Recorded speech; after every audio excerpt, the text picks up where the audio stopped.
You are at Lake Rant, where I rant about whatever my $15 a month plus patrons want me to rant about. You can get one of these by being one of those. This one's for Leaf Blady, who says to rant about this interview of Kawahara with the author of Yagakimi, and then an ANN article that translates some bits of it if you need, which I do, because I can't read Japanese, obviously. But this article is fucking hilarious. So what it is, it's called Sword Art Online author Reki Kawahara says female characters should not be treated as trophies. So basically, Reki Kawahara is having a conversation with the author of Bloom Into You, the Yuri manga. And he's talking about how he's planning to change the role of his female characters going forward. Because, let me read a paragraph. When Kayano asked what sparked his decision, Kawahara shared insight into his evolving mindset as an author. He said that when he went to overseas events, he received feedback for his writing, and he came to the conclusion that he should write stories with political correctness in mind to a degree. For this reason, he is trying to give his female characters more agency. He goes on about it for a while.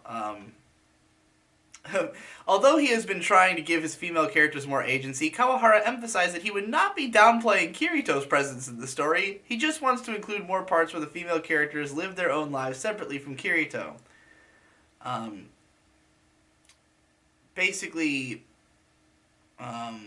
he says he's a huge fan of Bloom Into You and Yuri. He would like to write a Yuri story one day.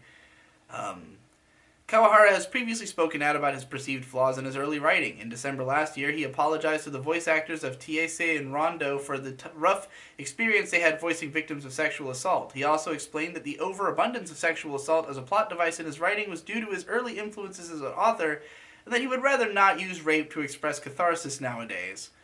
I guess Reki Kawahara is learning. And it's really funny because I've heard, he's always been pretty, willing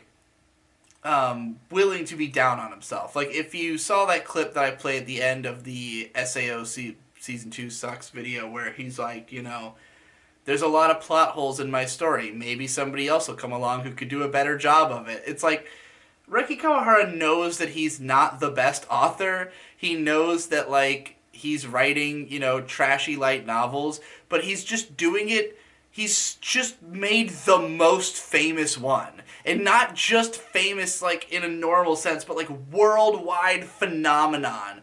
And so, it seems like he's taken it and he kind of looks at it and he's like, I guess I have some responsibility to, be better because people won't stop reading my shit. And, you get this sense almost that he feels bad about, having so much success, having written something so trashy, and he's, trying to course correct to some degree, but it's you really don't have to, because you already have the success.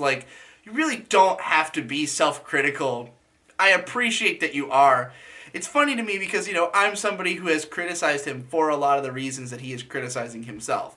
And so, I'm, proud of him, I guess, for listening to these criticisms, but, I don't really take it that seriously. To me, it's this is why it doesn't appeal to me. This is why I would consider it not good.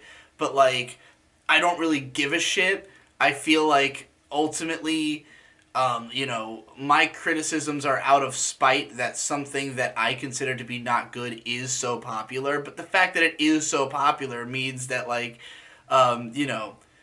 I appreciate that somebody as successful as Kawahara is still willing to introspect and recognize the flaws in his work or to, be convinced of them. I feel like the progress he makes as an author is so slow going. I've read some of Sword Art Online Progressive, which is the rewrite of the original story to try to make it more fleshed out and make up for the mistakes that he made in the early writing. And yeah, it's better, but marginally so. It's not as though it's a fucking wow, this went from shit to amazing. It's this went from shit to mediocre at best, So it would be fascinating if one day Kawahara is 80 and he's had so many revelations about his writing that he's finally become a legitimately great author long after nobody gives a shit anymore. Yeah, I had fun reading